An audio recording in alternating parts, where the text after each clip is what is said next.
Welcome back. You're on the channel Finance on Fire. My name is Gregory, and here I discuss topics about investment and my personal savings. I often get questions from my friends what tools I'm using for my personal investments and personal savings.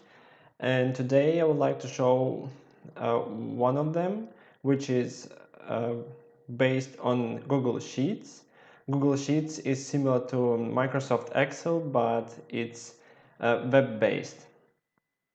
And in Google Sheets, there was built S&P 500 index table where I decided to replicate index instead of buying ETF.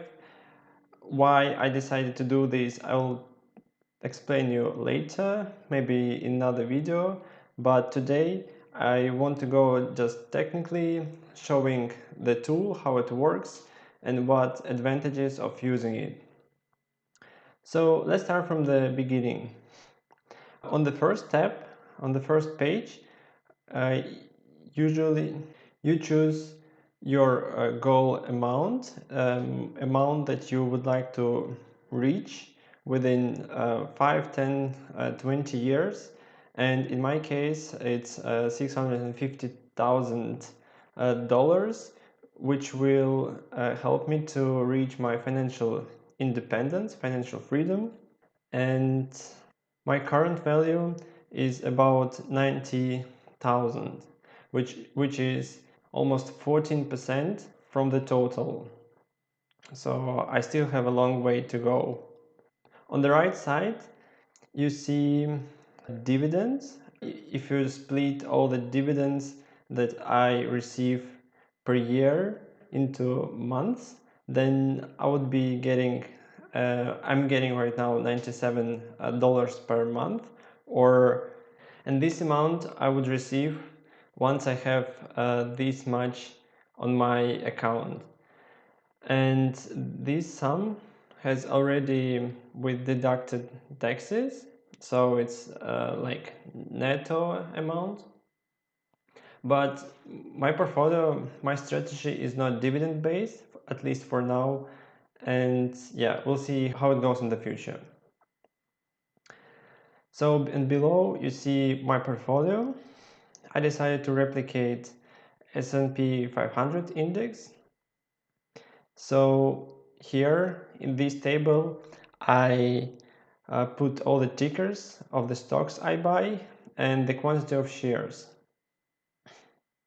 So once this table is filled, you will see your pie chart that tells how diversified is your portfolio right now. And yes, you can see that the biggest chunk of my pie chart is technology, IT companies, but this is due to latest pandemic crisis, and all these tech companies have risen significantly compared to retail or real estate. So yeah, I hope that in the future my portfolio will look way better and more diversified, but yeah, that's what we have right now. So I still have much work to do. Then when you go on the second tab, we will see all the relevant details about the index that are updated every 20 to 30 minutes. And all these details were acquired by using Google Finance formula that is integrated in Google Sheets. I find it very useful, and you can do really many things with it. So we just basically write a ticker and all the required specifications of this stock. So like price, change per day, EPS, and so on. And what's important in this column K, it shows how many shares you have to buy to replicate S&P 500 index with your with your goal amount. So in my case, 650,000. And yes, the bigger amount you have, the more shares you have to buy for each stock. And the amount of shares also is connected to the weight of this stock in the index. And the weight is also updated automatically every 20-30 minutes. So these positions are also changing their places. And the source of this data is Sleek charts. I find it very useful, and it's also what's the most important, it's free. It has all the needed numbers and the chart you can play with if you want to go into details.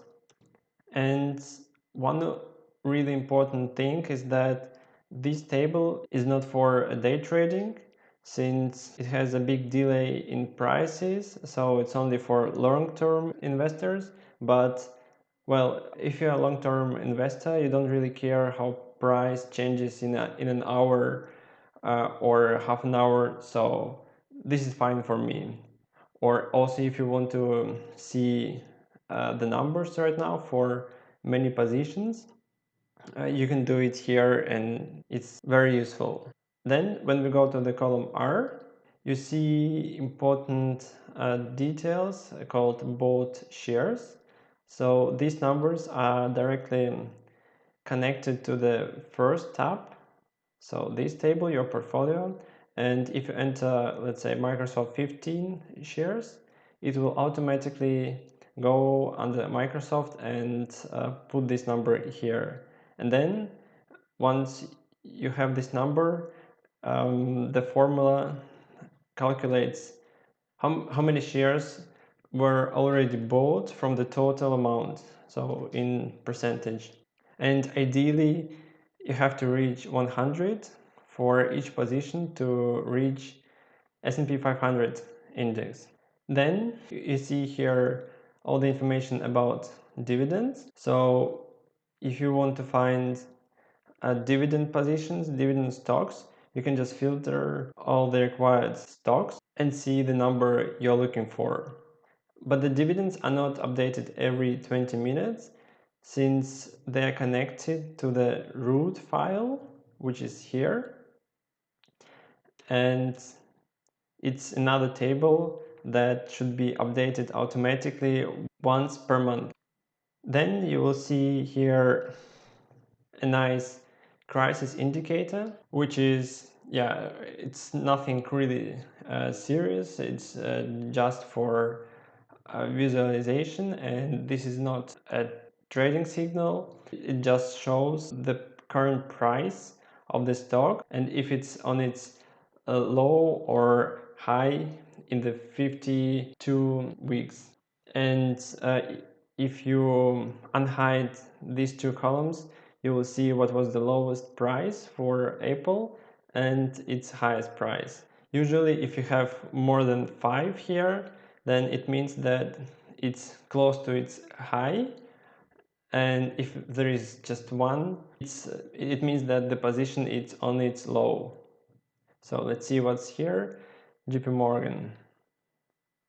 And right now you can see that most of them are way higher than 5, and everyone has three rockets. It means that, well, most of the stocks probably are overvalued. And this situation reminds me of February 2020, when the virus was spreading in China, and in the US it still was calm, and all the stocks were showing their high. But if you go to the bottom, you can see that most of the stocks are on its lowest position in 52 weeks. So the statement that top 5 S&P stocks represent around 20% of the entire S&P 500 index. So yeah, unfortunately you can see that top stocks are continue rising, while the bottom line is just continue to be in recession. and it makes a false feeling that the recession is over and we are continue growing right now. But if you look into the bottom, you see that the picture is not that let's say beautiful and promising. But yes, we'll see what will happen soon. And the last feature is a stock price change chart.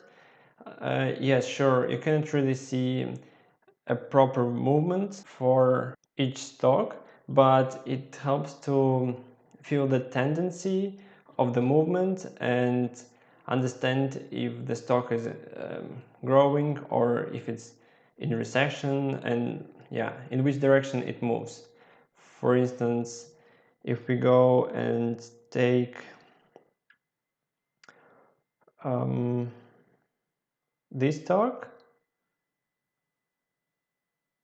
we see that it fell during recession, latest recession, and yes, it's Wells Fargo company. And as far as I know, Wells Fargo is servicing small companies, small businesses, and since small businesses are affected the most due to this virus, yeah, they have more problems and they continue to suffer from the crisis.